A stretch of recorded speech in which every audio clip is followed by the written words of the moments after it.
Di era sekarang, menjadi seorang pemimpin bukan hanya soal karisma atau kekuasaan. Bagaimana bila menjadi seorang pemimpin, artinya menjadi seorang yang bisa menciptakan sebuah lingkungan di mana anggota timnya merasa aman. Mungkin di era sekarang, kita lupa kalau di zaman dulu, seorang pemimpin itu adalah orang yang dihormati. Mereka dihormati karena bisa menjaga anggota sukunya dari serangan bahaya dari luar.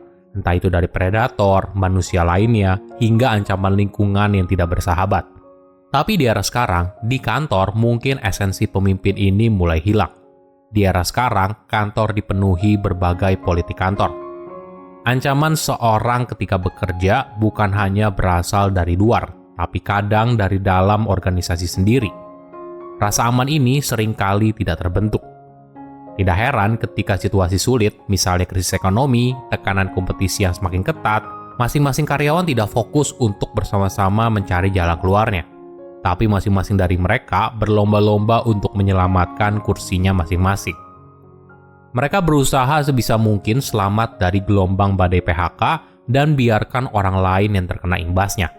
Yang penting buat diri mereka sendiri. Halo semuanya, nama saya Michael, selamat datang di channel saya, Sikutu Buku. Kali ini saya akan bahas kenapa pemimpin yang baik bisa membuat kamu aman. Ini merupakan rangkuman dari video TED Talk Mariana Atencio yang berjudul Why Good Leaders Make You Feel Safe dan diolah dari berbagai sumber. Di dunia militer, medali diberikan kepada mereka yang mengorbankan dirinya mereka sendiri sehingga yang lain bisa selamat. Tapi di dunia bisnis, bonus besar seringkali diberikan kepada seorang yang bersedia mengorbankan orang lain, sehingga dirinya bisa selamat. Kita pasti sering mendengar bagaimana seorang CEO baru yang diterjunkan ketika perusahaan berada di ambang kebangkrutan. Apa yang dilakukan? Mayoritas yang dilakukan adalah PHK massal. Ini adalah cara cepat untuk mengembalikan kondisi keuangan perusahaan dalam jangka pendek. Tapi apakah ini adalah cara seorang pemimpin yang tepat?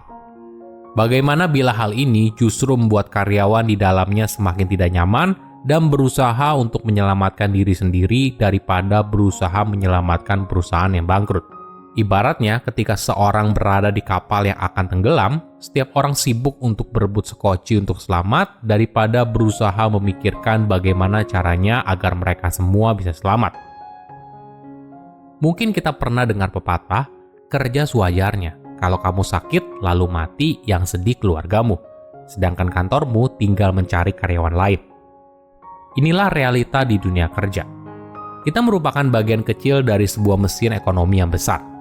Jadi ketika ada seorang pemimpin yang benar-benar memikirkan semua karyawannya, bersedia mengurangi gaji dan bonus semua anggota tim manajemen demi karyawan yang bisa digaji, maka pemimpin ini menjadi seorang yang sangat langka. Jika kita kembali ke 50.000 tahun yang lalu di masa awal manusia purba, kita akan menemukan sebuah dunia yang penuh dengan bahaya. Mulai dari cuaca yang tidak bersahabat, kurangnya sumber daya, hingga ancaman hewan buas. Semua ini bisa membuat kita berumur pendek. Jadi untuk bertahan hidup, kita mulai berevolusi menjadi makhluk sosial, di mana kita tinggal bersama dan bekerja sama dalam sesuatu yang disebut sebagai lingkaran kepercayaan di dalam sebuah suku.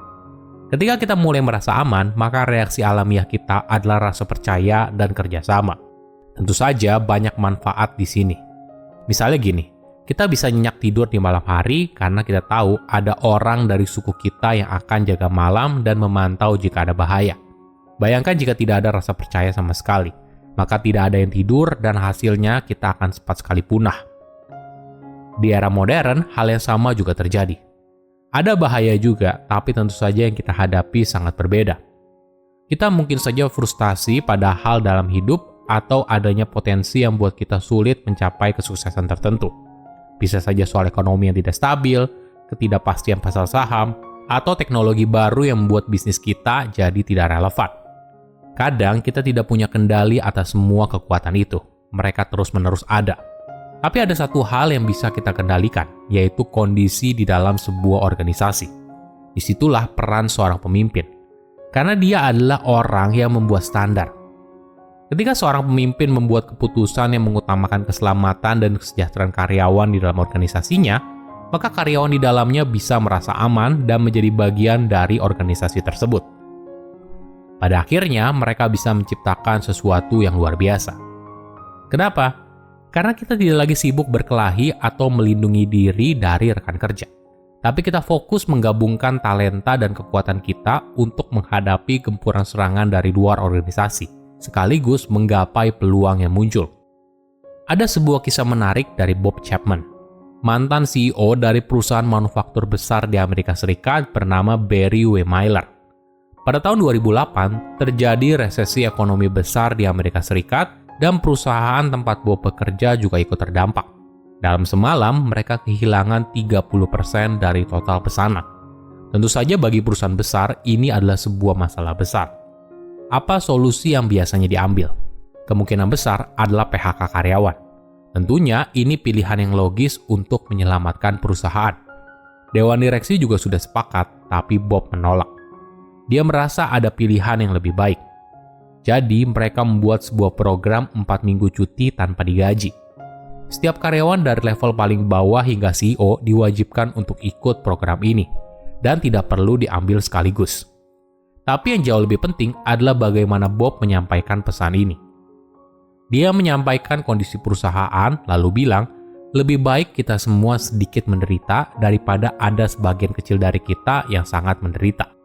Hal ini lalu membuat moral karyawan pun meningkat. Selain bisa menghemat pengeluaran, walaupun berada dalam kondisi resesi ekonomi, karyawan di dalamnya merasa aman dan dilindungi oleh pemimpin di dalam organisasi. Menariknya lagi, tanpa disangka, banyak dari mereka mulai menukar cuti tanpa digaji dengan karyawan lain. Bagi mereka yang berlebih secara ekonomi, mulai mengambil cuti tanpa digaji lebih lama, sehingga rekannya yang lain bisa mengambil cuti tanpa digaji lebih sedikit. Misalnya, ada yang mengambil cuti 5 minggu, sedangkan ada yang mengambil cuti hanya 3 minggu. Perlu kita sadari, menjadi seorang pemimpin adalah pilihan, bukan karena jabatan. Banyak orang berada di jabatan yang tinggi di perusahaan, tapi tidak berlaku layaknya seorang pemimpin. Mereka adalah penguasa. Kita melakukan apa yang dikatakan, ya karena mereka punya kekuasaan yang lebih dari kita. Tapi ketika situasi menjadi buruk, kita mungkin tidak akan mengikutinya lagi. Apa sih esensi menjadi seorang pemimpin? Mungkin jika digali lebih dalam, intinya ada pada kepercayaan. Apakah seorang pemimpin bisa menjadi seorang pelindung? Apakah pemimpin ini mendahulukan kepentingan karyawannya di atas kepentingan dirinya sendiri? Atau si pemimpin sibuk memikirkan bonus tawonannya daripada kesejahteraan anggota tim di bawahnya? Misalnya begini. Suatu hari, seorang pemimpin memanggil beberapa karyawan untuk diajak meeting. Mereka lalu berdiskusi soal inovasi baru. Pemimpin itu mempersilahkan anggota timnya untuk berdiskusi dan datang dengan sebuah ide. Tapi sayangnya, tidak ada yang berani bicara. Lalu ketika si pemimpin mengutarakan sebuah ide, mereka semua langsung sepakat. Situasi ini bisa berbahaya bagi perusahaan, karena tidak ada keamanan psikologis di mana karyawan bebas mengutarakan ide dan pendapatnya. Mereka takut apabila idenya ternyata gagal, mereka lalu jadi sasaran utama. Padahal sebuah kesalahan seharusnya tidak diperlakukan seperti itu. Menciptakan sebuah inovasi tidak melulu berhasil, tapi yang penting apakah kesalahan ini mendekatkan kita pada tujuan besar yang kita dambakan atau tidak. Silahkan komen di kolom komentar, pelajaran apa yang kalian dapat ketika tahu informasi ini. Selain itu, komen juga mau tahu informasi apa lagi yang saya review di video berikutnya. Saya undur diri, jangan lupa subscribe channel YouTube Sikutu Buku. Bye-bye.